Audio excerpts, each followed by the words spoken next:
split. People thought he was a bottom tier mid laner.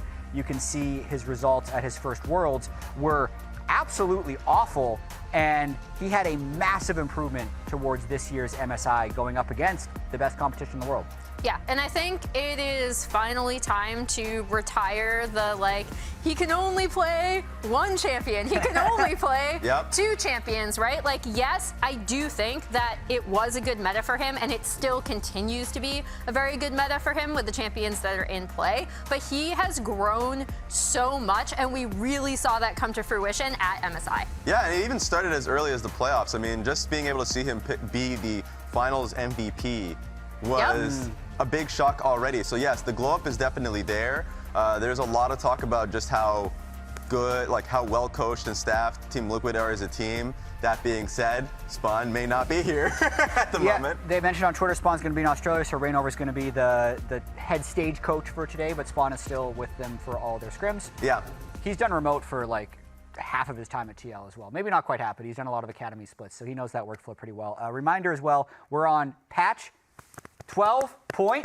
Wait, what's the live patch? 14, 12 points. Boom! 14, 12. You're booting us back 2 years? Of 14. Yeah. But I don't even need to know the patch number anymore because I know we're just going to be on the live patch. True. Yes. So I've ceased to have to remember patch names. Anyway, scan the QR code for the latest patch notes. We're going to take a look at some of the biggest changes that have happened since the last time we saw League. So I cheated a little bit on this one. I'm not necessarily talking about the specific live patch, but the biggest change for me since MSI would be the 1410 duo XP changes.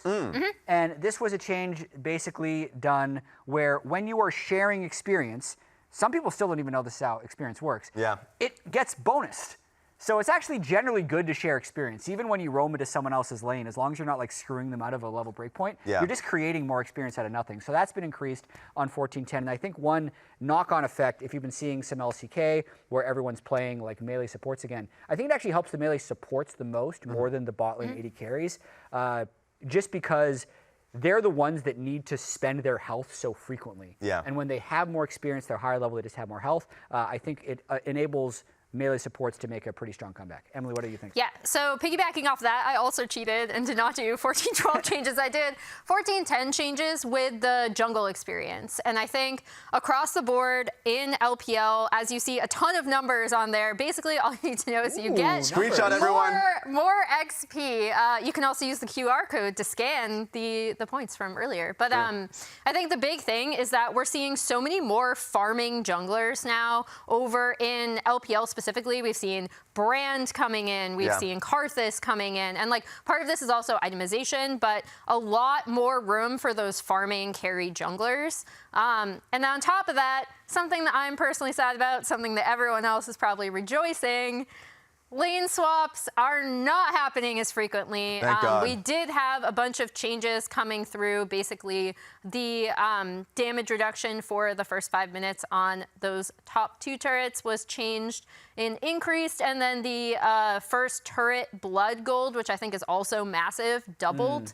And the slow scaling back of some of these things was why, when lane swaps started happening, a lot of teams realized that this was actually not only just a good strategy, but the optimal one. Yeah. And as we know, no one likes constant lane swaps, so they were like, we're gonna kill that. Yeah, the sad reality is still post-grubs, you'll still get lane swaps, especially with Senna lanes, so that's something that we have to look into. For me, what I was most interested in is the vast, I guess, rework towards AD carry crit items. So for legendary items, we've moved from 20% back to 25%.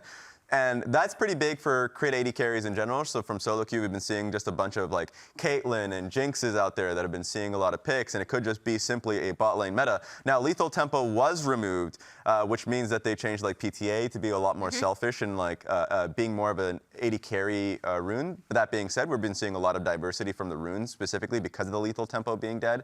But that to me was the biggest change coming into this. It makes it a little bit more of a bot lane meta, or at least that's something that we should be keeping in touch to see how the pros have been going about it. Another big one is maybe the AD carries champion pool gets a little bit bigger. With Corki being added now, Corki got a lot of changes, so you have to go through basically the patch notes to see what the changes specifically were. What we are showing you are just the bonus AD ratio change from Q, E, Ultimate. Those are all buffed. The passive got the biggest change. No more do we see the package. Yep. Now we're seeing basically basic stacks deal bonus true damage equal to 15%. So he's like now a late game scaling AD carry. So think of him more as you're definitely building AD. We're seeing a lot of the times like Hail of Blades into E-maxing. Now that also got nerfed pretty heavily, so I'm interested to see what the new Corki will look like because that was the 14.12 nerfs that came through. But definitely look out for Corki because he's been seeing in other regions. And just look out for AD carry metas as a whole as it changed from MSI to now. Any other champions we need to watch out for? No, not at all. Hold up! No. Hold up, I think we're forgetting about something. I don't think so. I think we're forgetting about something pretty important. Where the hell are you coming from? I think we're forgetting about the best champion in the game in League of Legends. Are you Corki now? A little dude in a helicopter? Hell no. That's not kinetically active. Where did you get that? Where are you getting off talking about Corki being the best champion in the game? I'm talking about Skarner. He used to look like this. He don't know more, but that don't matter. Let's talk about Skarner. I'm going to teach you something, Raz. Where did you get that? I'm going to teach you something. They made it. Now, for hold him. on. I got to take my pinchers off because it's hard to press buttons with pinchers on. They're called pedipalps, actually. But I don't have to be scientifically accurate right now.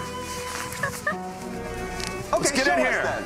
Let's get in here. Let's talk about a new Skarner a little bit. Ladies and gentlemen, now new Skarner, he's a little bit different than old Skarner. First off, he's really big now. It's unpaused. It's unpaused. Oh. A lot of times. It's unpaused. Yeah, sorry, I tried to repause the game. I didn't mean to do that. So anyway, yeah, new Skarner, he's big, he's huge, he's cool. You're gonna be playing him with some runes that are focusing on health. His Q is health, his W is health, his E is health. This man stacks health. When we're here in the jungle, the Q is going to be your primary tool. Obviously, this is the skill that you're going to be maxing daily, nightly, ever so rightly. When you're clearing through your camps, you're going to clear, and not only can you use your E to move back and forth for your ganks, your positioning, but E is also going to be a great positioning tool for your pathing through the jungle. You start blue, you go Gromp, you come down here to the wolves, and then boom, you're pathing down through here. Oh man, I'm just going to farm my chickens. It would suck if I had to walk through this bush like any other champion. Good thing I don't. I drive right through here, boom, you're saving seconds. Crucial, powerful seconds that are going to be useful for all sorts of stuff. But you know what? Skarner's not really getting played in the jungle as much as he is in the top lane. So let's talk about Skarner in the top lane. Your Q is going to be your main trading mechanism once again. Remember that this is going to be a 3-hit auto attack buff, but you can also just throw the rock at him. Throwing the rock gives you that 3rd hit, big power spike. It's an excellent trading mechanism. But now, let's talk about your W. For those of you guys who don't know, this thing's range is the lane. It hits everything in the lane. It's actually even slightly further than what this indicator shows. Yeah, this is going to allow you to constantly push waves, constantly pressure your opponent, constantly have my pinchers keep falling off. You can even walk up this far into the brush. I press W right here, boom, somebody's recalling. He ain't recalling anymore in that brush. He's already interrupted. It is absolutely dangerous. Also, you get ganked up here in the top lane. Oh no, man, I'm in the brush. I'm running away. What's going to happen? I better try to get out. Cool. I can drive into the wall. I can avoid the enemies attacking me, and I can escape back through that. Somebody, Cassante takes you through the wall over here. Boom, doesn't matter. I'm just going to drive away. Boom, I can get all the way back into the river, just like that. But now, Raz, I know you're a big fan of Skarner being able to do lots of sort of interesting things with his ulti. Let's talk about Skarner's new ulti here. Skarner's new ulti, it's AoE, right? But here's the cool thing about Skarner's ulti. First off, it'll automatically throw any rock you have primed.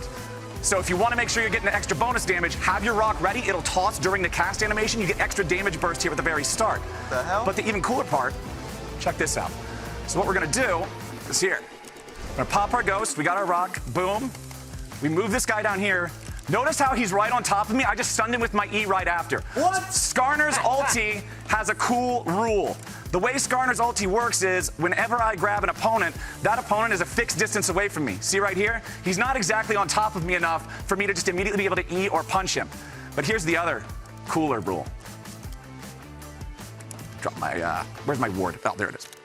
So when I grab, I'm not moving. He teleports on top of me because at the end of Skarner's ulti, an ulted opponent cannot be on the other side of terrain. I didn't even have to move there, and this dude is now right on top of me. Boom, I can point blank stun him into the wall with E, and it's absolutely devastating. You can do this over Baron Wall. You can do this over Dragon Wall. You can do this over these small walls here in the jungle when you're leading up to a fight. I can do this where if I go here, and there's an enemy here, right? Let's say I'm invading the enemy jungle. They're coming up to check. They didn't have this warded. Okay, I should actually make sure I hit him with it. I do this, I move back here. He's on this side of the wall in the chicken pit with me. You're pissing me off. It's gonna piss off anybody that has to play against it. He's so incredibly strong right now. This dude is the best champ in the game. I've showed you guys a couple of basic things about him. We got some clips lined up now, courtesy of my friend Blender, who has been a high elo Skarner player for a long time. Recently just hit Challenger for the first time with Skarner. Some of his solo queue moments, showing off how the champ works, showing off what you can do with this guy, showing off just how durable, just how deadly, just how utterly ridiculous this S-tier champion, S is for Skarner, is in League of Legends. Get out of my seat! What? This is my hat now. Thank you, Flowers. Can you repeat that? Yeah, good. Do you have no shame? Wow. Not a damn bit. So you like the rework? I take it. I like the rework. Skarner also pairs well with enchanters that can help power him up. That's why I got my pocket Lulu. My pocket's on my head. Yes. How does it feel going from the worst champion to the game to the most obnoxious? Oh, I'm ready to flex on people. You know how many years it's been, Raz? Yeah. You know how many tier lists I've seen Skarner on Twitter.com, where the only tier he's ever in says, "Who is this?" That's the only tier I've lived in for the better part of a decade. And now, I gotta straighten my... I'm here. How do you deal with the ban problem? You dodge. You're not playing a lot of games then. There's that little red X in the top of the screen for a reason, brother. I'm dodging. Boom. I'm right back into reading more Skarner lore, more Skarner theory crafting, more Skarner theory experimentation. I'm just reading. I feel like Skarner players don't read that much. Well, the only stuff I read is stuff about Skarner. So up until now, there hasn't been a lot of reading material. Raz. Okay, fair enough. But now you're fighting against top laners mostly. Your own top laner that wants to pick Skarner. What's up? That's true. I'm just saying, you're fighting against your own Skarner, top laner to pick Skarner because he's a better top laner than he's a jungler. Dude, he is a very good top laner. Yeah. But the thing is, one thing he'll struggle with a lot is enemy-ranged top laners. These guys can keep him at bay. Remember that your ulti is not like Sion's. You are not unstoppable. So all it takes is one TF gold card, and you're not charging at nobody no more. So that's one thing you're still going to see. I know that you didn't like this build. Back when Skarner first got reworked, he had this very degenerate, very uninteractive Comet spam WMAX top lane build that even had Darius players complaining.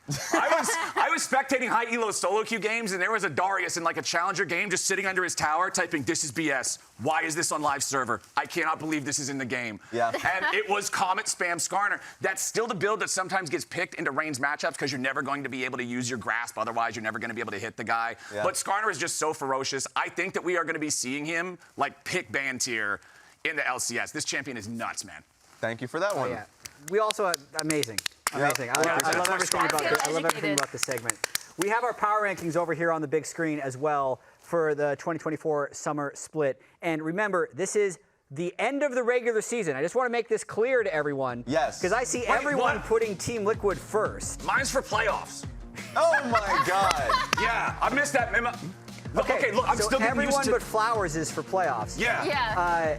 I put Team Liquid went 7-7 last regular season. That's true. You put him in third? I did put him in These third. dudes took a game off T1. That's worth winning like 7 games in LCS, brother. I'm actually shocked only because you are usually the biggest TL homer, Jatt. Like you are usually the person who is putting TL the highest of any of us in your power rankings. That's true. I mean, outside of that, I think the big thing is the confidence in C9 that we all seem to have, especially you. I mean, if you're not going to put TL first, I do think that they didn't play to their potential last year, and we were thinking that they were potentially going to reach their peak as late as finals weekend, and then they, in their opinion, upgraded their roster, Thanatos for Fudge. Yep. They're going to be more motivated. I think they're probably going to win a lot of games, so that's why I put them first. All right, Skarner, I have a question for you. What's up? Because people, at least all of last split, were taking a dump on 100 Thieves. They didn't have faith in 100 Thieves. You're the one that has the most faith in the 100 Thieves here. Oh, Yeah. Okay. Kobe has them 6th of 8 teams. Okay, Kobe ain't here, and he's lucky he ain't here because he was going to get the pinchers for having him down in 6. Okay, so here's the thing. We got the reigning MVP in the mid lane, right? Yeah. Quid stepped up so much. This guy was not showing up last year, and in this past split, boom, he shows up, he flexes, he gets MVP, he's awesome. Working together with River, these guys got so much done. Sniper is actually like freshly escaped from the insane asylum, dude. This guy will take any fight, he will square up with anybody. He had a couple of blunders because he didn't know exactly how to play his lead and where to position himself. Yeah. And ultimately, the team ended up falling apart once they got into playoffs. I think our change to best of 3 is going to help these guys get the int out early and be in a better condition to be able to square off in playoffs. I think that the sky's the limit for these guys, and because mine is also like end of playoffs, I picked the 3 teams that I would want to see us send to Worlds. Okay. And I would prefer to see 100 Thieves over like FlyQuest. Honestly, so you just grilled me for 100 Thieves. I am apparently the resident FlyQuest hater now. Yeah. I got pretty sad during MSI, bro. For the longest time, the flex that we used against LEC was, yeah, but none of our dudes ever got knocked out in play-ins. Don't have that. Where's my flex now? Where's my flex? I have been declawed. Yes, you have. I have no claws. You're Skarner with hands. Yeah, so FlyQuest has a debt to repay to me to show me that they're the real deal. I think that these boys fell apart at absolutely crucial moments. You're too good, Flowers. I did another power ranking as well. I asked coaches from each team to power rank just their own team. Okay. Yeah, and these are the results. I feel like these will be fun for you to look at. Wait, so Think Ornn Croissant put NRG 8th? Yeah, think hard. You got to keep expectations low. That is crazy. Okay, and Revan put Shopify 8th. He did. That was the surprising one to me because it wasn't like a bait and switch. I mean, under promise, over deliver, right? Yeah. Like, I appreciate the strategy. I do remember during the Travis video, Revan was like, hey, it was basically reverse conflict of interest. You put yourself last so you don't have to deal with yourself. So I was like, maybe that's the same thought process. That would make sense. Yeah, I love this because it's the mind game of, I thought we'd have 3 or 4 teams in first and then like nobody below 6th, but Shopify and Energy managed to pull themselves into 8th. TL 4th, Spawn said MSI hangover, and 4th is just a fun place for Team Liquid to be. As well as it just being regular season, and then I guess Immortals 5th would be like the strange one, but that makes one's sense. wild. Like it's a 3-spot improvement. Yeah, but I mean from their point of view, not objectively, man. You're not picking the one that gets you into playoffs. You're not picking top dog. We're just like, yeah, we're somewhere in there. I'm still hearing the same storyline with IMT where it's like, we're doing great in scrims. We have to see if it's on stage. But hey, they've got their bald-headed fairy godmother now. That's true. Nick and Nero Smith, who has helped multiple teams who have been struggling in the past, right? Remember Echo Fox, remember Golden Guardians? He was there helping He was there for a long their time premiere. with the slow growth. Well, exactly. Hey, it's a marathon. It's not a sprint. All right. It's like Skarner's E. It starts off slow and it builds up speed. Yeah. First game of the day, though, we have Quad in for FlyQuest, and FlyQuest themselves made a welcome video for Quad, so take a look. On a simple level in the NACL, this guy was clearly the best mid laner. He was averaging over a 21 CS differential, which was absurd. It's the second highest across any tournament going on in spring. Record setter in terms of mid lane play. With the Yeon with a shuffle gets the double kill for him. A lot of FlyQuest Challengers League games, it was like Quad wins so hard that the game is just over in main phase. Oh, he got him. You got him. That was how dominant he was. Quad's also hit rank 1 in Korean solo queue, maining Cassiopeia. LS actually considers him the best Cassiopeia in the world.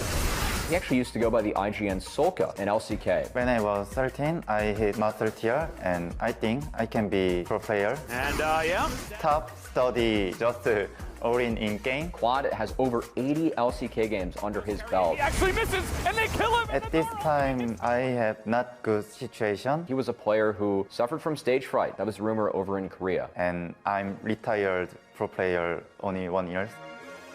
I'm streaming with Genji. I thinking I wanna try again pro player. So it felt like if he could get over that, they would have a player that already has a very high skill ceiling, and then would have a player that could dominate the league. I play solo queue. Korean solo queue rank 1. He's rank 1 in Korea. Making waves. I try again pro player. That's exactly what Quad did. He's not afraid. Whenever someone is as determined and focused as Quad, you just want to see them succeed. Quad can be one of the best mid laners in LCS. I want to prove good player and winning LCS, go to World and big stage. That's why I'm here in FlyQuest. That's Quad. Jaden needs to buy time right now for My name is Aurelion Sol. I'm FlyQuest LCS mid laner and my in-game name is Quad.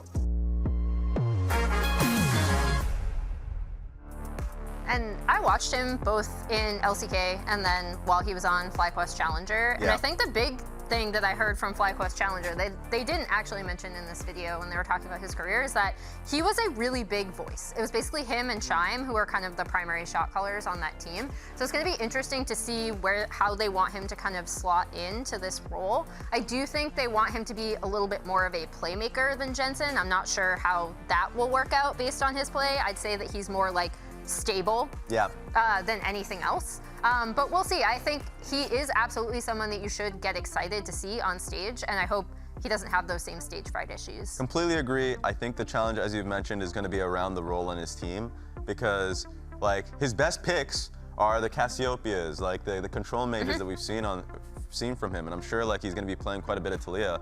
I think the stage fright issues are gone. Like, of course, you can only really tell when you're on your first game of LCS again. But like since the time in which he retired and came back, like he's definitely shown confidence.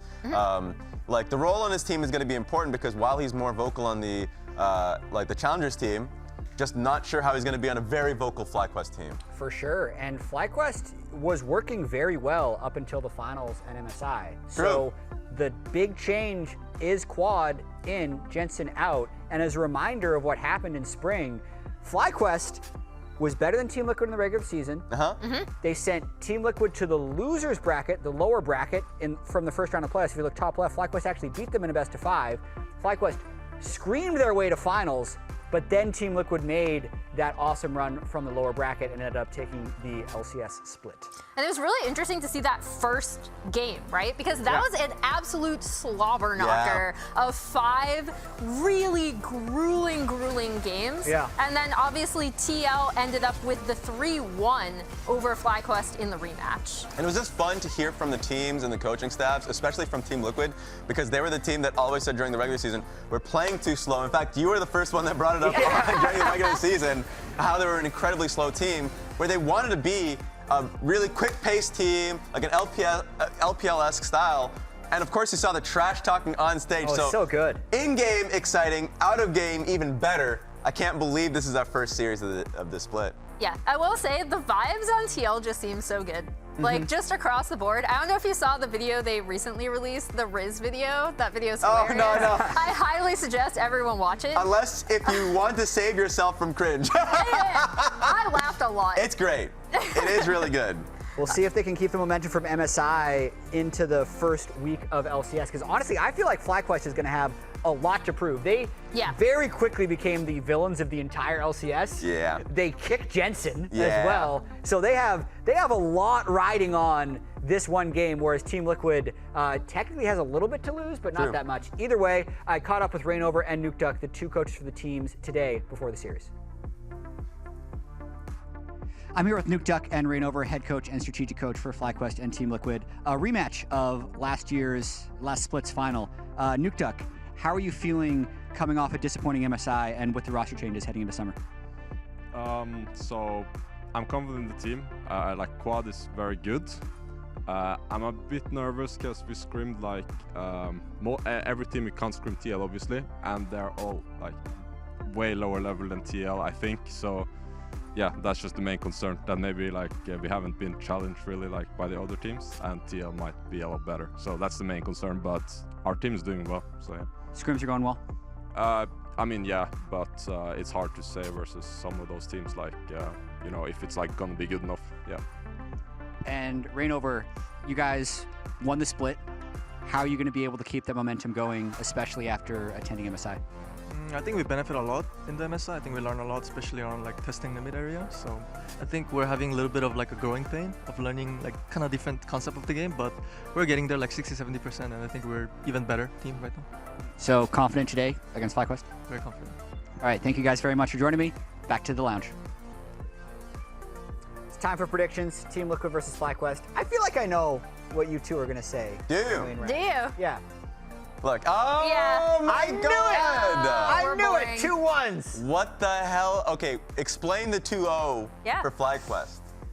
They're gonna be really freaking motivated. Yeah. Like because they have been the villains, they fell so flat on their face, and they have so much to prove. Whereas I feel like, as much as you want to fight complacency, when you come in as the LCS champion and as the team that beat Europe, and you see this FlyQuest team that you kind of feel like they suck now. Like, it's almost like they didn't even go to MSI. True. Because they didn't even make it out of the play-in. That's going to motivate you, and I think if FlyQuest shows up, they show up big. Either way, that's it from the lounge here. It is time to get into the summer split of the LCS.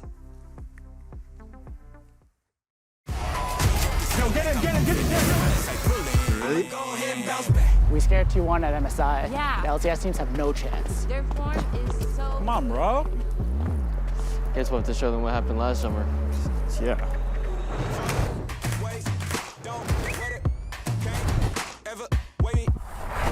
What the fact is, I just know I'm better than the rest of these mid laners. I'm the GOAT.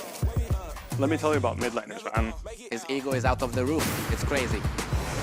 FlyQuest, they're good, but like, they were talking too much. I think I'm gonna have...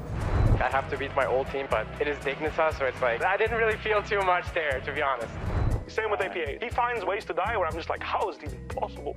There is no way Energy wins. I'm never losing to this player. If you guys wanna trash talk, be as good as this guy. I don't know where to go, cause I can't see. No one never gonna wake me up, so I stay asleep. I ain't never gonna make it out, cause they hate me. I'ma go ahead and bounce back. Yeah, I can see ourselves winning summer again. I got this. Really? Nah, bro, give me that. Nah, bro, that's me. Bro, give me the mouse.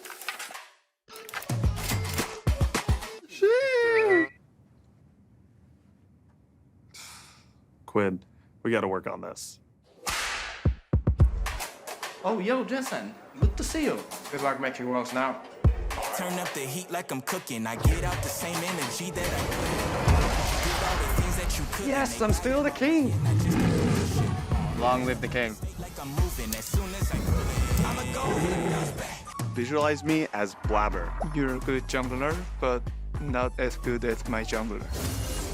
Tactical, you lose a lot. How do you stay positive? At least I'm not scared to take chances like some other players. Visualize me as Zazel. I bet your face is itchy. Quicksilver Blast. What is this? Now I'm FBI. This question is for Tactical. Who is the most overrated player in the LCS? Saturday. I'ma go ahead and bounce back. It's really hard to focus when like a bad player is talking. It's like the biggest bullshit champ I've ever seen.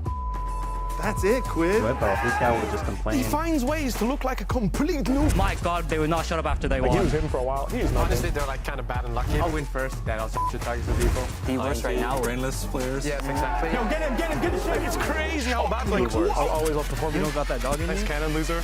People are scared of me. All right, now we're talking. If you guys wanna trash talk, be as good as this guy. I run this league. I'm just so happy to be here, you know. The best part of the LCS, the glory that comes with them when you win.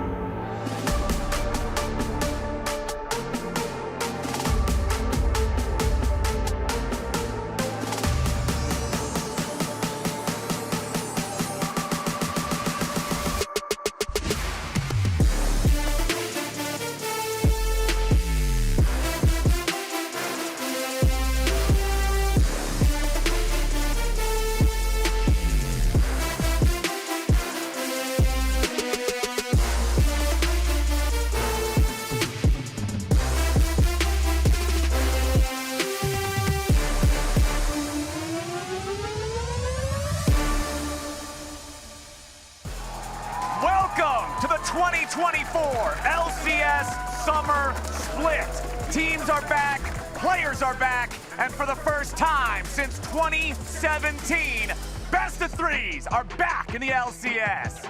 Later on today, it's C9 versus D9 as the Cloud9 boys and their new top laner take on a new Dignitas with a lot of familiar faces. But first up, we've got a rematch of the Spring Finals as our two MSI contenders go head-to-head to kick off Summer Split.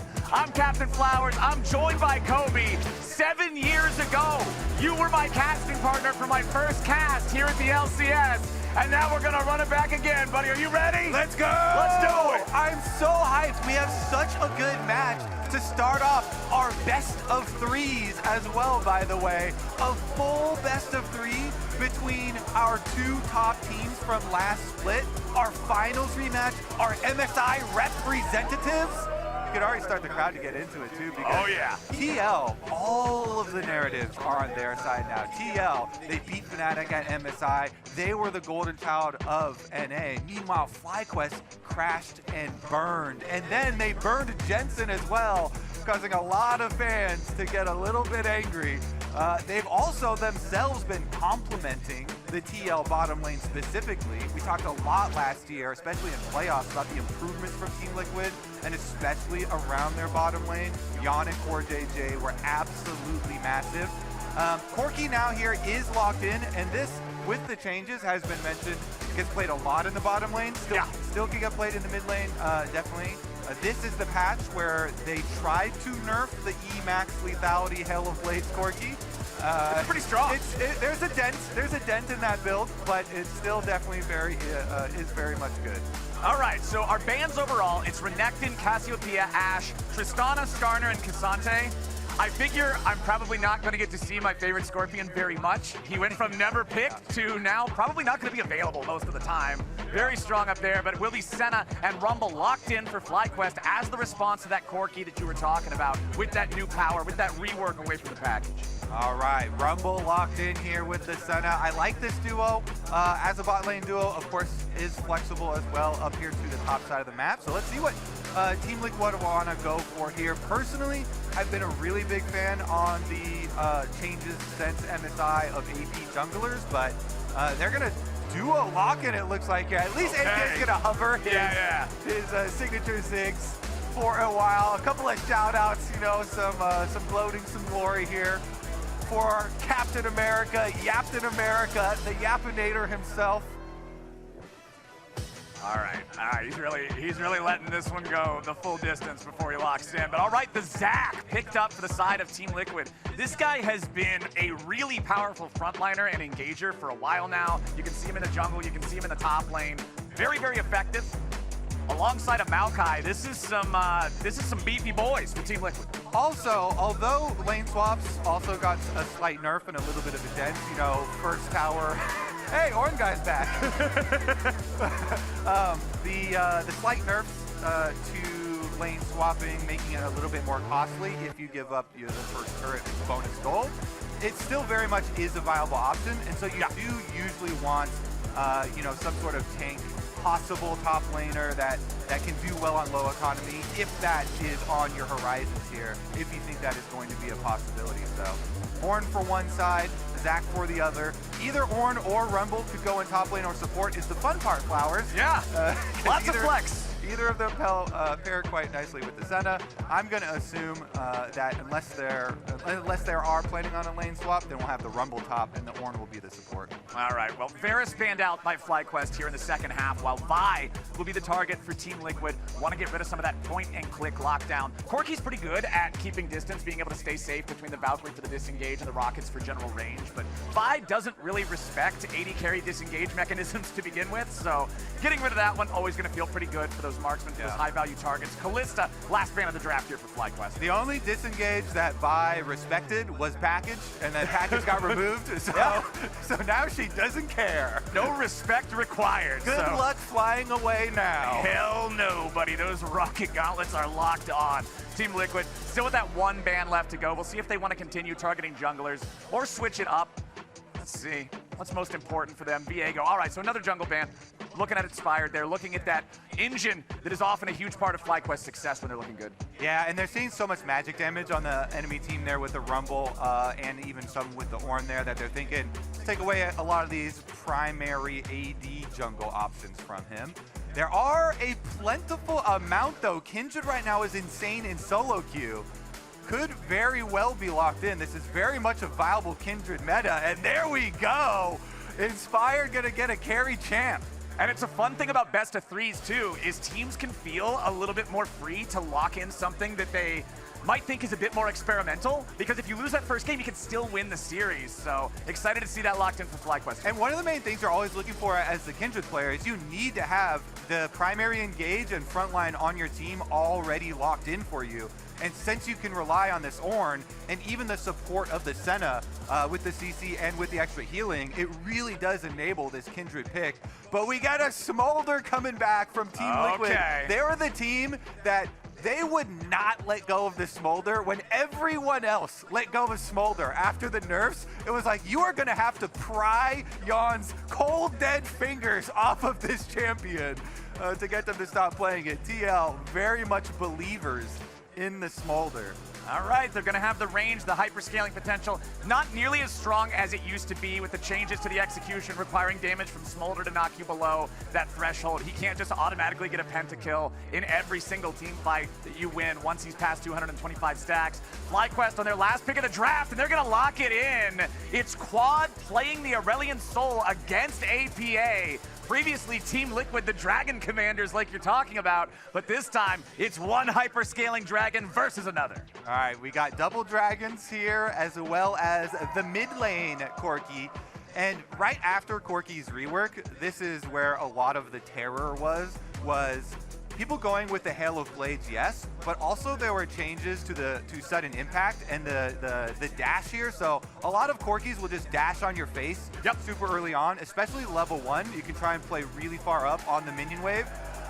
So we'll see about runes here for Quad on the Aurelion Sol. Pantheon's in the house, Flowers. Yeah! Where does Pantheon rank up there with Skarner? Like pretty close to Skarner? Pantheon's a chat. Yeah. Pantheon's my favorite champion to play in ARAM. Let's go. Pantheon's awesome, dude. Very, very nice cosplay there. Oh man, I'm getting so hyped up for this one. Full best of 3. Ready to take off here. This is gonna be a lot of fun.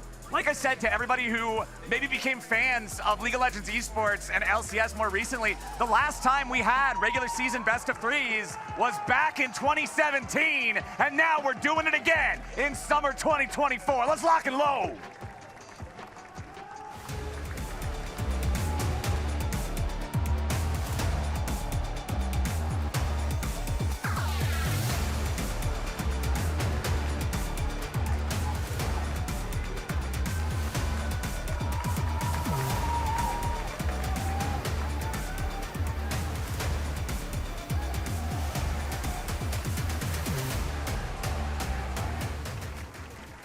Ladies and gentlemen, it is my pleasure to welcome you to Summoner's Rift for the first time here in summer 2024 for the LCS Summer Split. Team Liquid and FlyQuest, our first best of 3, our 2 MSI teams. Team Liquid with a very impressive showing back at MSI. FlyQuest falling short of their own expectations, looking to redeem themselves here now in summer. All right, well, since we are starting out with a quick little pause here, then we can go over some of the big patch changes. Let's do it. Obviously, there's been a whole bunch of stuff since MSI, multiple patches to catch up on. And let me remind you, Yeon was willing to play this Smolder at MSI right after that nerf that you were talking about. And then since then, on the 411, Smolder got rebuffed up a little bit, specifically the crit build. With a couple of the crit scalings for Super Scorcher Breath, so it even got better since Team Liquid played it last time in international competition. So very, very excited to see what they can do, because the other big news that we have and more recently is that APA and Yeon both re-signed with Team Liquid for a full 2 years. Yeah. Which I know a lot of people were really excited about, because this is North American talent that they brought up through their own challenger system and invested so much in. We had so many stories last year about the success for them, and spring about their playoff success. Impact gonna find Bwipo here. Yeah, but Impact's now the one who finds himself on the wrong side of things, as Massu can reinforce the rumble and make sure that Impact is on the losing end of that trade.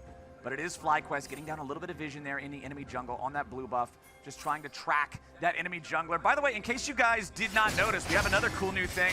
Per role CS differences on the scoreboard, as Inspired now having to deal with CoreJJ, who ignites him and wants to chase him all the way down. He's still on top of the blast cone. Inspired gets away. Core using the ignite to force the enemy jungler back, but Inspired is not so low that he's going to be interrupted and have to go all the way back to base just yet. UmTi going to move forward and maybe find an additional opportunity here on the Kindred. A little pet just walking around. They don't see the Kindred himself. This quad trading aggressively into APA back into mid lane. We'll see what UmTi wants to do. Looks like he's just stealing away the chicken camp right now as Core wraps around here in the bottom lane. Busio just walking all the way back underneath the turret. A little bit of trash talk here in the all chat. Who do you think you are, me? Sol? He's wanting a response. I mean, there's so much wild stuff going on in the start of our game with the pause, with the all chat, with the lane swap. You usually are like, oh, maybe you can try and steal away one of the camps on your kind of like quote-unquote weak side for a lane swap. That's what Inspired was doing on the Kindred, but it cost him a lot of health. Now it's costing APA a lot of health as he has to go back through the singularity back to mid lane here. But then you saw the follow-up and you mentioned it from UmTi. UmTi going in and trying to yoink back one of the camps for himself. So we've had quite the scramble here on our lane swap of our first game of LCS Summer. But in the end, pans out not too shabby for them as they're able to pretty much even it up there, even for the Maokai. It can get kind of dangerous, you know, if you give over extra camps and extra territory to one of these more offensive farming jungles like a Kindred, or especially the AP versions like Italy and stuff like that. You know, sometimes people will just do lane swaps just to get that jungler ahead, that carry jungle, and can become a menace. But UmTi did a pretty good job here trying to stabilize and will be able to clean up his red side camp.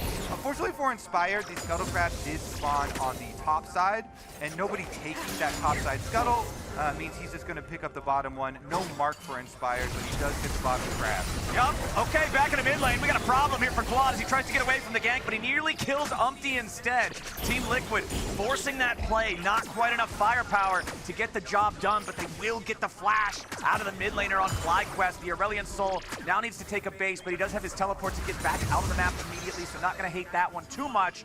Meanwhile, Impact and CoreJJ still just trying to survive up here in top lane versus Bwipo and Massu together. APA is going to get a little damage, but the plates are sturdy enough to not allow him to get any extra gold from that recall big force out of Quad. Yeah, I think main goal accomplished here from Team Liquid. Whenever you're running the Corki, like we were talking about in Champ Select, you know, you want to be super aggressive very early on, valking towards people getting big chunks. And if you trade the Maokai ultimate for the Aurelion Sol ultimate, it allows these follow-up plays. Right now, when UmTi's going to be able to get to level 6, then they can pressure with the Maokai ultimate and have no flash on the Aurelion Sol, and APA here on the Corki play a lot more confidently. Plus, Quad wanting to take the fight here against APA. He flashes back on the other side of the dragon. APA locks and loads. It's first blood, Team Liquid. Well, it's certainly going to be confident after that one. We might have to check on the alt chat after that one as well. With the beef that has been brewing between these two teams, by the way, on Twitter, UmTi and APA were both calling out Quad, so welcome to the LCS, welcome to First Blood. It's always good when you get a solo kill for First Blood, especially in a game with a trash talker, man. Yeah, and especially with Quad being the piece that FlyQuest changed between spring and summer. Let's look at the beginning of this trade and how it all happened, because you already know that Quad was down flash, so Quad is initiating this trade while he's at flash disadvantage, and then APA, he basically walked out of the singularity and then flashed the other side. Aurelion Sol, it's really hard to turn your Q because he doesn't have a great turning radius. It takes him a while to turn around the breath. I'm not gonna lie to you, Kobe. That one was a little bit goofy. Meanwhile, back up here on the top side, the Zac passive gets popped, but FlyQuest is now in a pretty bad spot. They gotta be careful as UmTi shows up. The Bramble Smash knocks Massu back into the waiting arms of Yeon and Core, but it won't be enough. FlyQuest still get away. They aren't gonna grab any kills, but they force the Zac passive for a future play potentially. Meantime, Inspired grabs one grub, but then has to duck away, recognizing that Team Liquid has overloaded this side of the map. Does not want to put himself in a compromised position. Meanwhile, Busio at the top of the charts there. On the Ornn, farming away on the bottom side while all the action was taking place top side. Yeon will still get 2 of the grubs, but critically and importantly, as you mentioned, with Inspired stealing 1 away, you at least guarantee that you're going to deny the double might spawn if you do give up the second chance of them. Oh! Yeah, you knew that was gonna come. I love it. That's what I love to see, but here comes the Meteor. APA locked up, but it doesn't matter. There's nobody in range while the CC is active. If you're the new guy on the team, you're always going to have that big target on your back. So APA and UmTi obviously targeting Quad, getting the first blood, calling him out as well. I know a lot of scrutiny was given to the change with FlyQuest getting rid of Gen 2 in spring and summer as well. But CoreJJ here, right back out trying to repair the vision around mid lane. APA goes in.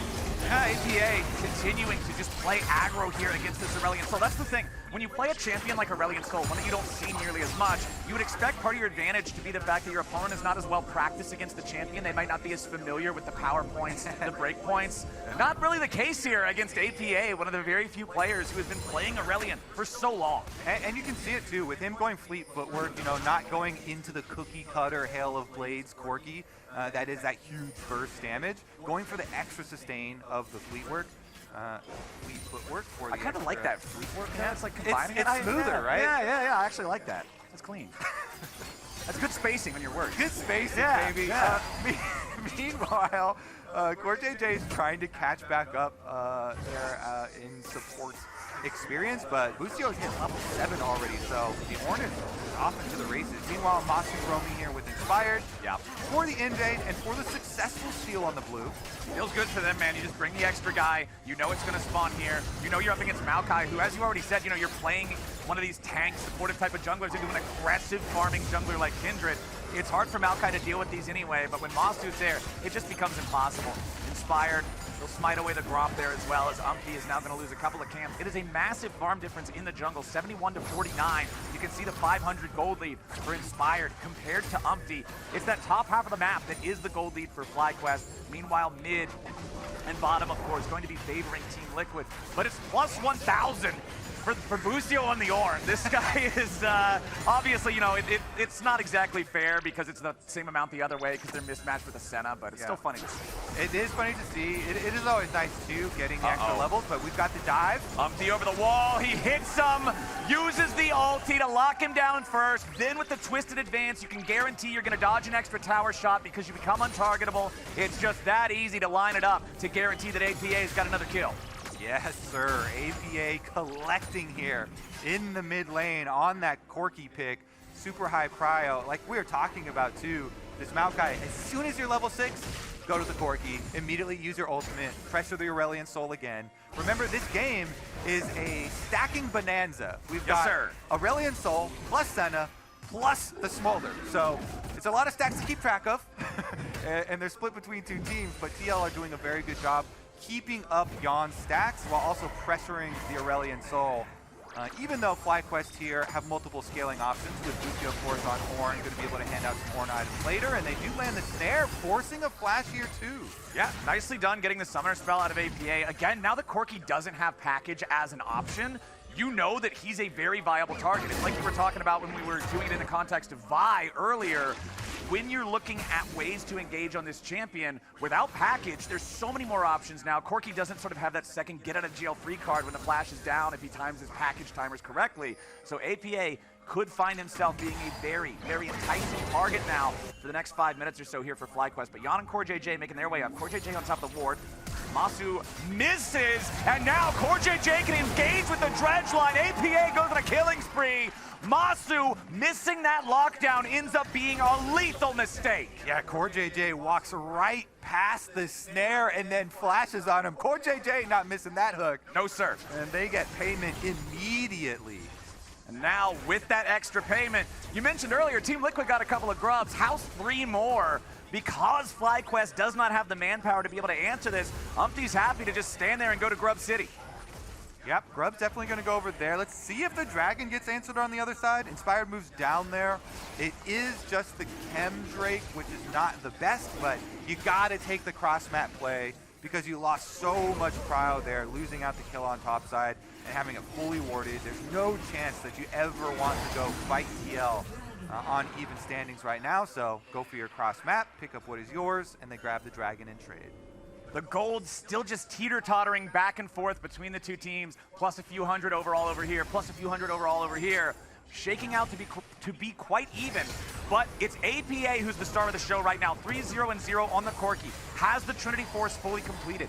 This is the guy who can provide the damage for Team Liquid to run over a fight, or if FlyQuest can get the engage and pop him early, they're gonna feel great about the way things are playing out. First items coming online here too for them. You have the Leandries for the Aurelion Sol, Kraken Slayer on the Kindred. Remember, this no longer has the crit on it with that crit item rework the desk was talking about earlier on in the day. It is much more of a general on-hit item now. Damage, attack speed, move speed, on hit. Just feels like a good ball of stats early game for a champ like Kindred.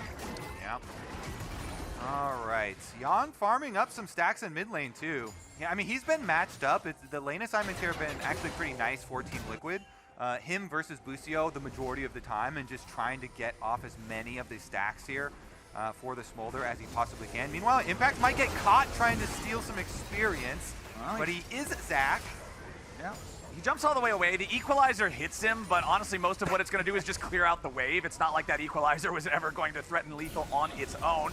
UmTi just trying to interrupt the back from Bwipo as Quad ready to crash this next wave in. Wants to try to get plate number 4. There's only about 50 seconds left before turret plates fall. Impact is going to reappear now with the Unleashed Teleport, try to continue holding this tier 1. APA in the meantime, pushing the tier 2 up in the top lane, as it doesn't look like anybody from FlyQuest is going to be nearby to stop that. Massu and Busio are closest, but they're both dealing with the wave that's crashing into mid at the same time. So APA, he gets to shove the next wave up. Now he looks like he's going to go ahead and take his recall. There's nothing to fight for on the top half of the map right now, but it is 30 seconds until we see that Rift Herald spawn. CoreJJ forcing out the flash from Massu back in the mid lane at the same time. You saw Team Liquid pinging on the top side of the river. That's why APA is going back. They're getting him his buy. He's got his BF sword. He's got Mercury treads. Team Liquid with a 2,000 gold lead. They know they should be able to force a fight in open ground on this Rift Herald. Yeah, CoreJJ getting some big value out of his Hex Flash here, going for the repeat play onto Massu. Now, he's okay. Oh, CoreJJ just barely missing out on the dredge line there. Would love to be able to hit that on Massu, and now he's going to be in some danger as Core tries to get away.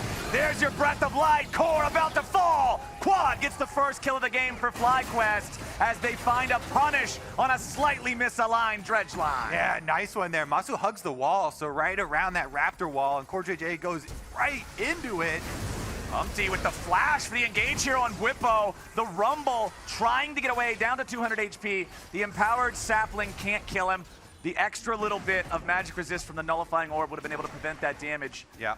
But they force away that enemy top laner. He does not have an Unleashed TP. Team Liquid now going after the Herald. Yeah, should be able to pick up the Herald. They didn't want to chase into the Fog of War because Kindred still has ultimate. You know, there could be so much there waiting for them, even though Bwipo was extremely low on the Rumble, so they let him walk away. They'll just take the objective instead. Yeon firing off another one of those snot bubbles, just barely interrupts Inspired's. That's the most frustrating thing. When you're down so far in the recall that you feel like you should be in that grace period where it'll teleport back anyway, and you still get interrupted. CoreJJ forced to flash out as Quad's ulti would have locked him down and potentially ended up in another kill for FlyQuest. That is one thing worth mentioning here for FlyQuest is they have a lot of turn for team fights, which is a lot of counter engage. Kindred ultimate can kind of keep them alive for the time for Aurelion Sol and Ornn to do work. Like such large CC ultimates here, you know, from Quad and from Busio. Definitely something that Team Liquid have to be cognizant of when they go for these engages. CoreJJ can be one of the ones punished. UmTi as well, gonna have to keep that in mind, but they're gonna need this Zac to eventually join when they want to have the true engage. Impact, as long as he has passive up especially, will be the point person there for them. So the one thing I'm also looking at here, when we're talking about Kindred in these fights later on, Team Liquid has two tools in the Zac ultimate and the Maokai Q that can knock you out of Lamb's Rest.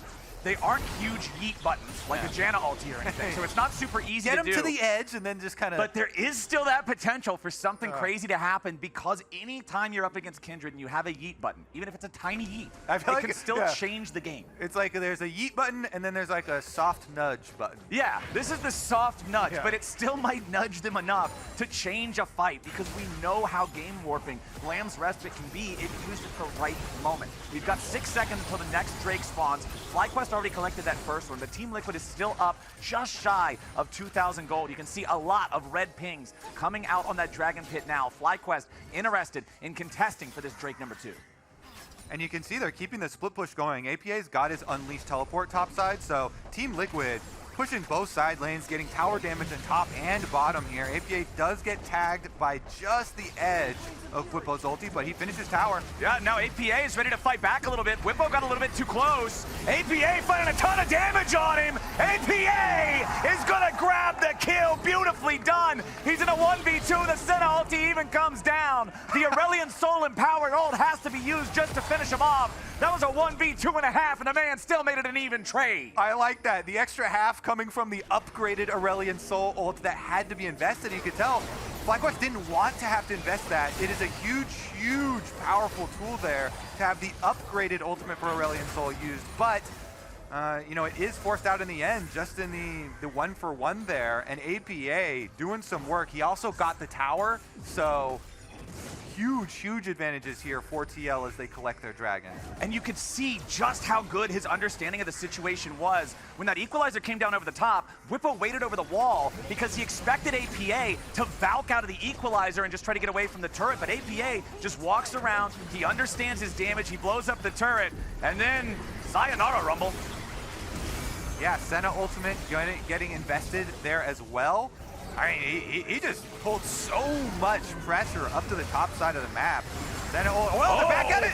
Back here in the mid lane under the tier 2, Yeon grabs the kill on Bwipo. This Rumble just getting punished. Inspired, forced to unleash the Lamb's Respite just to make sure it's not a double kill going the other way. Hey, Kobe, the enemy top laner's dead. The enemy jungler is almost dead.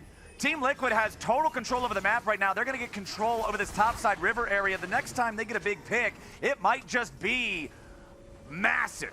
Yeah, Yeon as well stacking up here on the Smolder. Just now completes the Spear of Sojin, and he's getting pretty close to that 225 as well.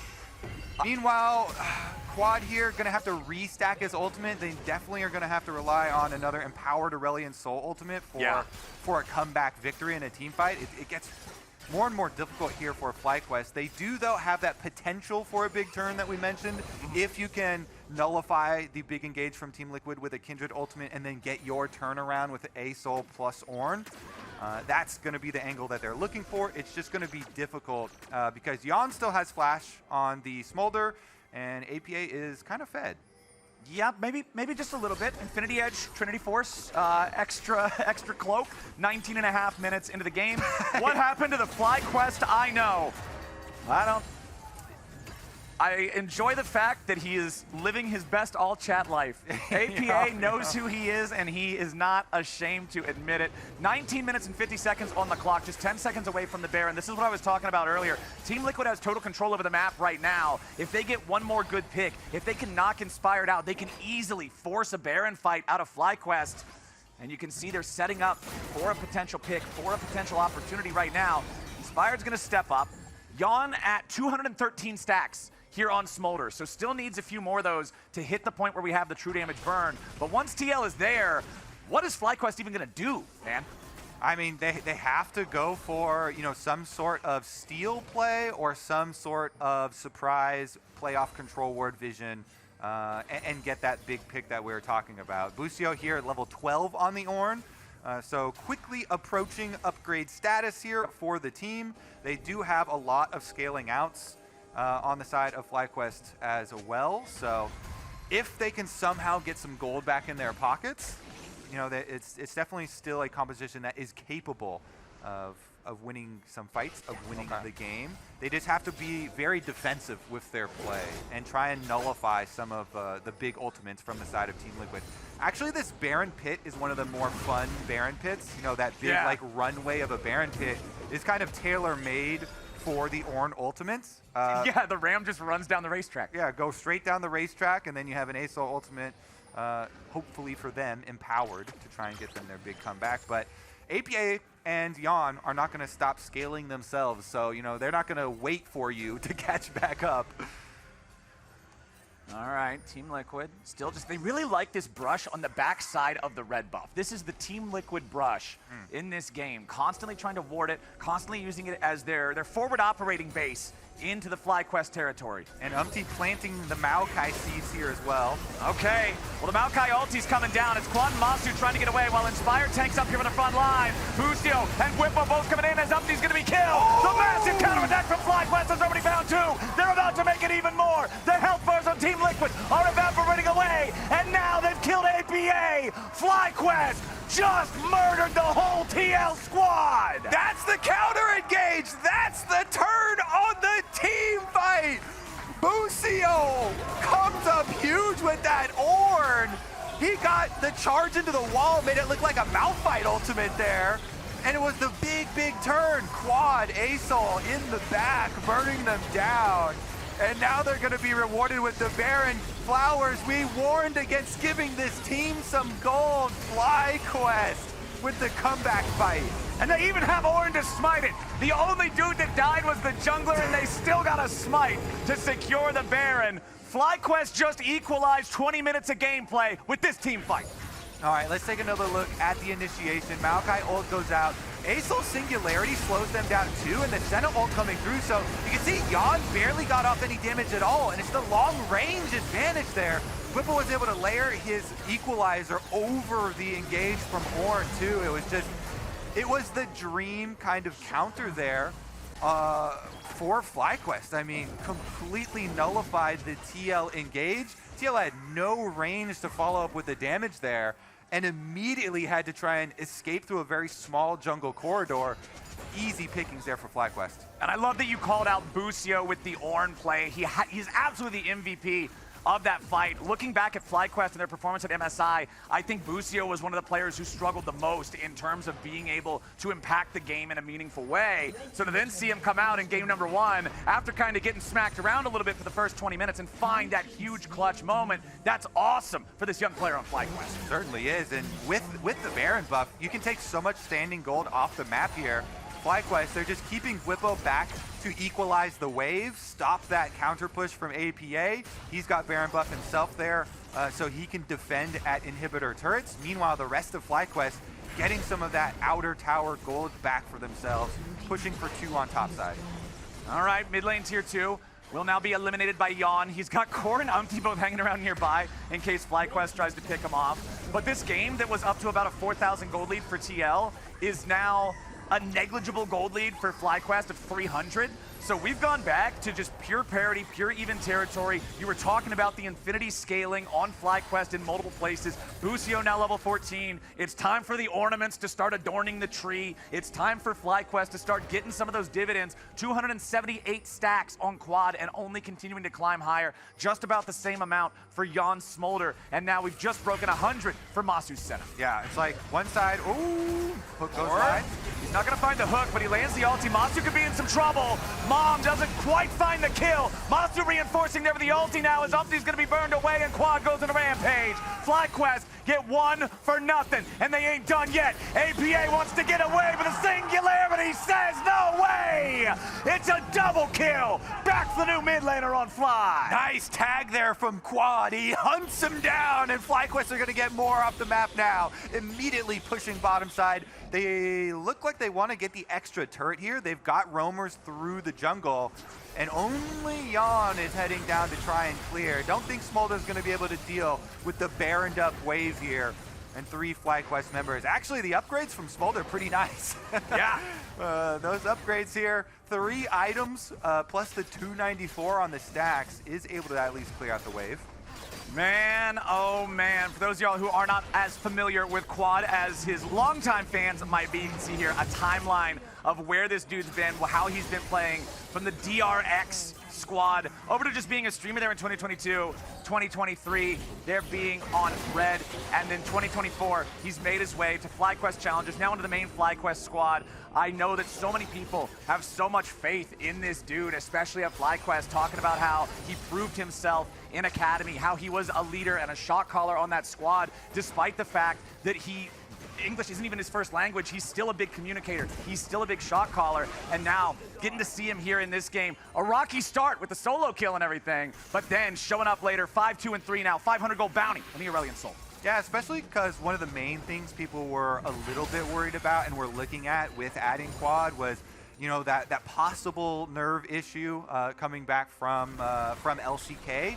But even with the extra pressure that you mentioned and going down and losing some kills, and this being his first LCS game on the LCS stage here for Quad, came up big when they needed it the most here with the Aurelion Sol, and now he's level 16, scaling off to infinity, as we say. Him, plus the Senna, plus the Kindred, plus all the Ornn ultimates, or Ornn upgrades here on items, feels so good for FlyQuest. So even beyond the gold that FlyQuest have been able to recapture in this game, yeah, they are well set up for these team fights. It's just the range is really hard to deal with.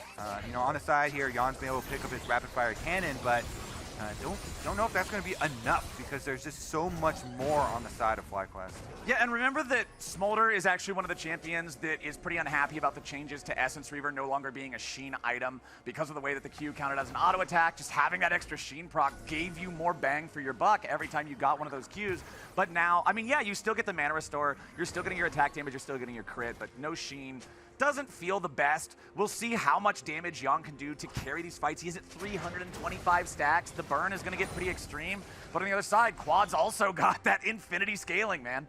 Yeah, I think TL need to leverage their extra deep vision here for some picks. They have plenty of things to get picks with. Maokai, Zach, Nautilus, all very good here at setting up kills for either APA or Yeon. And so the extra territory that they have controlled with this deeper vision, you see all the blue wards through both sides of FlyQuest jungle. Yep. If Team Liquid can leverage that, they could retake control of this game. But otherwise, as long as FlyQuest play together and they don't give one of these openings, you know, as long as Busio is here to protect, and they should be able to move on down towards the objective setup. Dragon and Baron coming up at the same time. This Dragon is not extremely high value, as it would only be number 3 for TL and only 2 for FlyQuest, so not going to invest too heavily into it and leaning way more towards the Baron half of the map. And I also think that Inspired has a lot of opportunity to contribute a ton of damage in any of these upcoming fights. When you look at the itemization on the enemy team, right, Maokai and Nautilus aren't really far ahead enough to be economically super durable, and Zach has spent most of his money on magic resistance. This 3-item Kindred with Infinity Edge could seriously do some damage. Busio, they're taking a decent amount of poke. I mean, you have to respect the poke from Corki and Smolder here as you get later into the game. And he's sort of little chips. Yeah, you there. As you can see, FlyQuest getting really nervous. More poke damage done, plus no Senna ultimate now. Yeah. TL might see that as the go button. But they don't have an angle here just yet. Push the wave first. Get control of mid-wave, and then try and leak over and draw FlyQuest to you while you throw out little bits of poke. The healing from Senna, though, quite nice here, and trying to heal him back up. Well, critically, Bwipo also hitting level 16 there, so they have the final power, the equalizer ready to go. Ornn summoned up. They're going to find the long range on APA, but Impact's the only one within range for follow-up damage. Equalizer to zone off the rest of Team Liquid as the skies descend, and the Zac blobs are going to get cooked. They try to keep going as UmTi and APA are barely staying alive. Massu looking to lock down the helicopter, but APA flies away. Massu's still burning, but he ain't going to burn up just yet. UmTi with the little sapling over the wall. Busio tanks it to guarantee that it won't finish Massu. Inspired stepping into another one of those traps set by the enemy jungler as CoreJJ goes for the engage. Yeon gets the kill on Massu with the execution. Bwipo trying to stand and fight him. Yeon's already got a double, making a triple. Team Liquid just ran him over. Oh, In a game of scaling, Smolder's king. You see that explosion behind him was enough to pop Massu there. Nice Q from Yeon, and he upgrades to a Lord Dominix off of that too. 4-item Smolder. Even though he's dead right now, they're still sitting at Baron, threatening the Baron with just CoreJJ and APA. UmTi's gonna come on back here. He's got his Leandry's burn. He can help burn this thing down and grab the Baron back for TL. Flowers, we have been delivered a banger in our very first Summer LCS game. And remember, once this one's done, we're getting at least one more of these. This is best of threes, baby. Full best of 3. Man, this was fun. UmTi is looking around for a cheeky little kill here on Massu with the sapling. But as you mentioned, Busio's going to soak that one up. But they kill this Tri-Brush ward. CoreJJ says they can't be too far. It's only been like half a second since they killed that control ward. And then the Q splash off of Busio onto Massu gets the kill. So even though they engage and they do, with that last harpoon, kill Yeon, kill the Smolder, it's a full cleanup there, and now Baron on the side of TL, but Impact again is under fire. All right, Impact and on fire. Running away. He's trying to get out with a teleport before they can interrupt him. Oh no, Busio banged his head on the wall too soon. Oh, and they dropped the A-Sol ulti there too. Flowers, your base is now wide open, and you just whiffed everything on Impact. Yeah, that was not ideal for the FlyQuest boys. Impact escapes with an absolutely crushing bait play onto FlyQuest, and now Team Liquid is taking their chance. They know that ulti isn't there. They know they can keep on pushing. Mid lane inhibitor's already down, and Busio and Bwipo are both poked to about half HP. Masu's nearly dead. Team Liquid is gonna strong arm this tier 3 turret up here in the top lane at the same time. One last hit ought to knock it down. Red turret destroyed. Yes, sir, now that second inhibitor's about to meet the same fate. Team Liquid just got 2 tier 3s and the inhibitor's behind him for that attempt on Impact in the bottom lane. I know Impact doesn't type a lot, but he'll throw in a question mark or something every once in a while. Oh, that's worth at least 2 question marks, one for each inhibitor. I at least need to see the cam and see if he was laughing after that one. Because that's huge. 2 inhibitors now, so much extra pressure for TL, and you can see with the Hex Gates, they just want to get right back out. They still have a minute of Baron buff to try and push with. Inspired, hoping for a comeback play. Double TP invested. They're going after him. It's going to be a full 5-man play. They sent so many guys earlier and they couldn't get it. Now they're going to try to send the whole team. Impact escapes for now, but surely he will drop. The kill completes successfully. FlyQuest threw the whole kitchen sink at him and it was enough.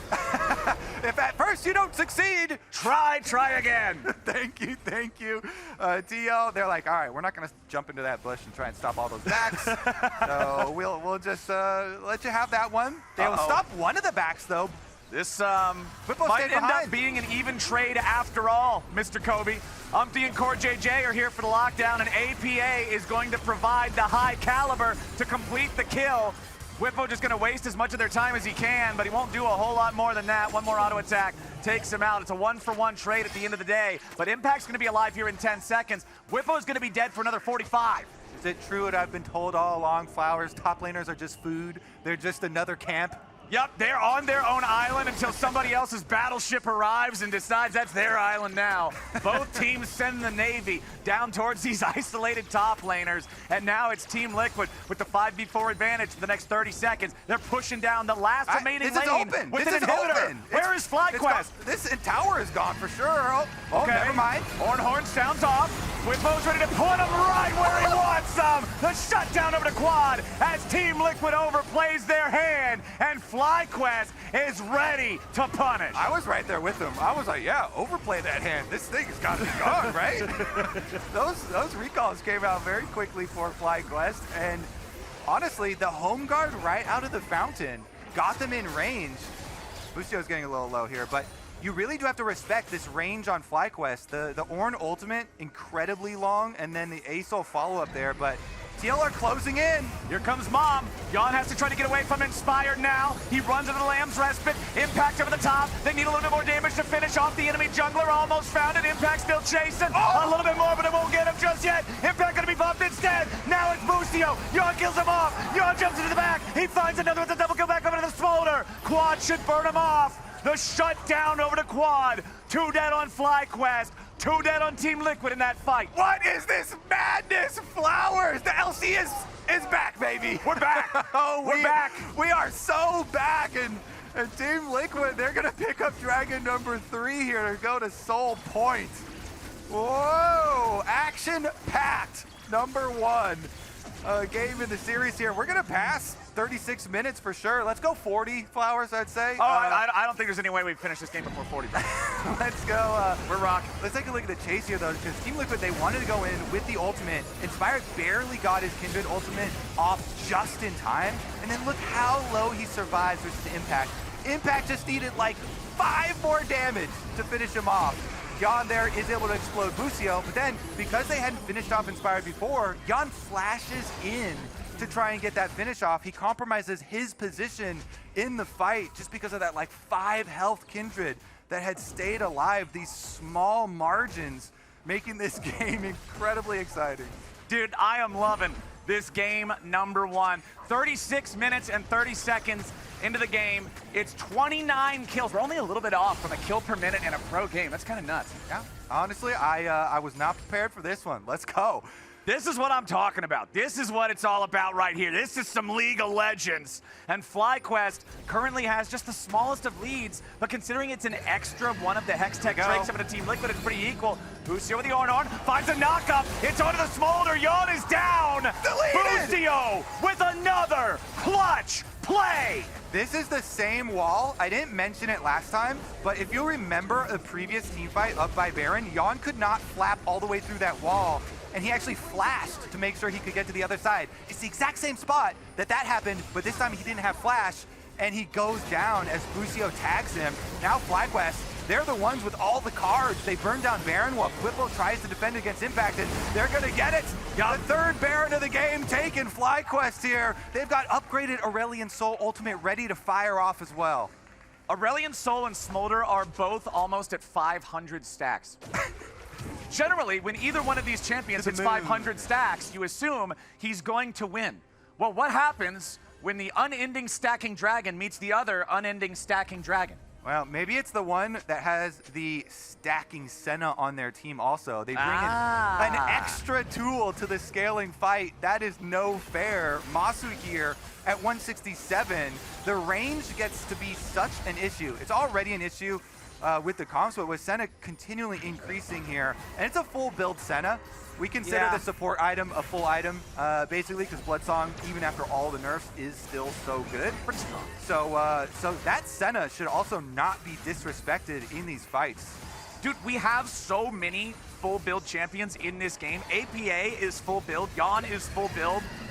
CoreJJ and Yeon trying to disengage here from that Busio ulti yet again. Over the ball comes up, these ulti, and now they're going to collapse on Bwipo, but he keeps himself alive here with the stasis just in time. He's still going to die at the back end, but now the shutdown for APA means Team Liquid is on the march. FlyQuest disengaging. They don't want anything else to do with this. And it's CoreJJ, Team Liquid team captain, hits the hook onto Bwipo, punishes that Rumble for the aggressive stance. So far up at the tower, had flash, Bwipo goes down, and Team Liquid, once again, they're marching towards the FlyQuest gates. Look at the mini-map though, you don't have APA, the Corki's still walking.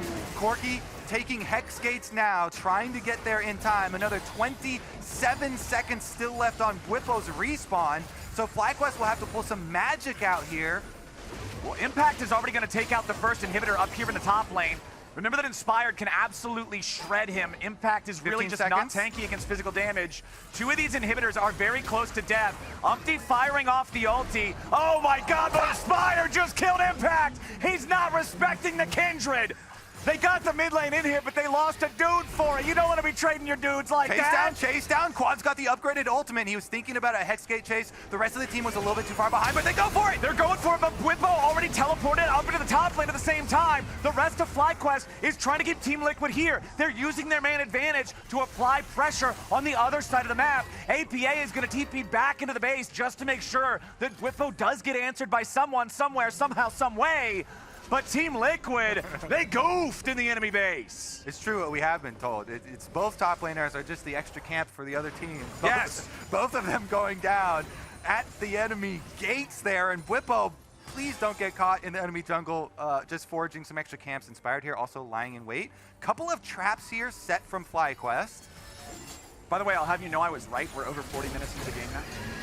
I never doubted you, Flowers. Ornn summoned up, APA getting away, but Bwipo's here off to the side looking to punish. They force him back into the stage at the same time. Meanwhile, Inspired in the Lamb's Respite, trying to keep himself alive, but the last turret shot's going to hunt him down. That's a 1-for-1 trade, but Bwipo dying at the same time makes it a 2-for-1 deal. Now they're going to lock down more. Busio ain't getting away. Team Liquid found what they were looking for. They got themselves a 3-for-1. And they've got to go for the base here. FlyQuest, they're sticking around Dragon, thinking maybe they go for Sol. Teleport being used right back out. Collect the Soul while they push mid lane. Nope, Yeon stopping. Yep, all you gotta do is stop these guys from getting back to the base. APA can destroy both of the turrets. Yeon kills the enemy Aurelion Sol. There is no time for Massu to be able to defend this. Surely not. He'll try to take up a defensive position. Impact and APA looking to finish him off. Stretching strikes, and that's the ace for Team Liquid. That's the game for Team Liquid. But ladies and gentlemen, may I remind you, we got more on the way. Team Liquid takes game 1. You like that? You like that? You got a little taste? Well, we've got more coming up for you right after this. A best of 3 here. First game goes 41 minutes, 40 seconds. What a banger. On the clock. So many Barons. I think it was 3, maybe 4 that were taken in this game. Back and forth, scaling wars from both teams. And remember, we are going to try and keep these between game sessions from them as quick as possible, so let's go. All right, and a reminder to all you LCS fans out there, Fantasy LCS is happening on Sleeper right now. It's not too late to sign up and start a league with your friends. Crush their dreams with your own LCS super team. You can head on over to sleeper.com or sleeper.app to give it a try. But now with game 1 done, we're going to head on over to the LCS Lounge to break it all down. Are you not entertained after our first game, Emily? I'm incredibly entertained. We're picking up right where we left off with these two teams. Yep. And you and I are going to go through this team fight that actually kind of ended up dragging the game out, right? Because when we were looking at this game, we're like, TL's in a really good winning position, and this is the fight that ends up extending the game for FlyQuest. And the person that you're going to want to watch out for coming into this fight is Busio, who right now is TPing, because what's going to happen is as soon as he comes in, Ornn ult goes down, Rumble out goes down, and it absolutely destroys Team Liquid. And the worst thing about this is, if you can just pause quickly, is the fact that Team Liquid are going straight through this corridor, a narrow corridor, where like the carries of both Massu and of course Quad are incredibly safe there. So the fact that they can layer all of this, and let's just get straight ahead, layer all of this, big MVP to Busio is able to combo this into a 3-man knockup. Humongous turning point of the game. They straight go on towards the team fight, of course, and pick up Baron and make this one iffy. At that point, we just had no idea who could pick this one up. And I mean, it even started, right? Like, it started with a lane swap, which you and I did not think was going to come in. And it was not only a lane swap, but a lane swap from the get-go, right? Not one of the, like, kind of more the grub standard, swap for like 5 minutes. The Senna swaps. So that was really interesting. Also got this Ornn to good position. But obviously, APA welcoming, APA and UmTi really, welcoming Quad to the LCS. Well, that's the thing, 41-minute, 38-kill game. Yeah. TL actually won. Navy feels like it's a loss because this is actually how it started. APA trash talks him at the start of the game for playing a Sol. Then Solo kills him, then gets incredibly far ahead of the curve of the game as they're able to just kind of pick on Quid after that first solo kill. I think at one point APA was 4-0, and then the game did end up extending. So I think if FlyQuest had come back to win this one, I think TL actually would have been a little bit crushed, but now I think they're going to be completely okay. This kind of reminds me of the APA welcoming crew when he was a rookie in summer. Like, because the first solo kill wasn't just organic, it was through the Maokai gank that came through and burned his flash. You have to TP back in the lane. So like a really uncomfortable game for Quad.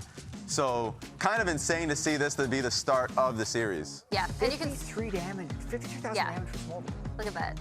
I mean, I think this is a really interesting composition from TL, right? Because even though the swap came through, Impact was set far behind, he did not have a great game, I thought. Yeah.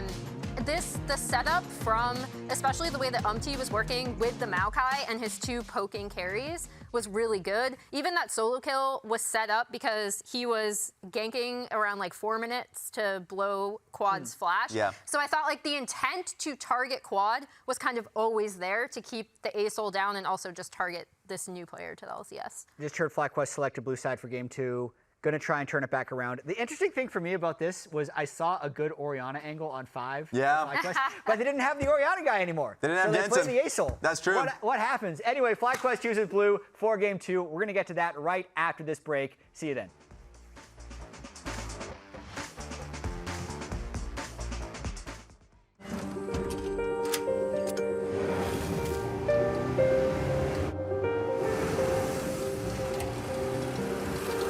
Make more good in the Kia Sportage X Pro. Kia, movement that inspires. Red Bull gives you wings.